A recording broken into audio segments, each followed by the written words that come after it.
Chapter 1: Genealogical Structure, the Kinship System. B. Defines Option of a Hulahula.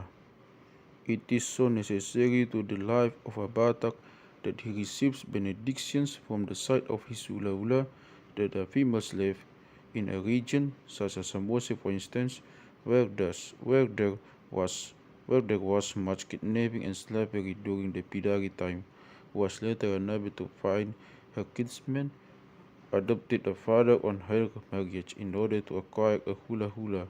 It was necessary for her husband to have some means of prosperity, since he had to slaughter at least a pig on this occasion and had to make a gift of money to his new father-in-law, and to the chiefs. The adopted father was thereafter at the disposal of his daughter and son-in-law for all the services the family can expect of its Hulahula.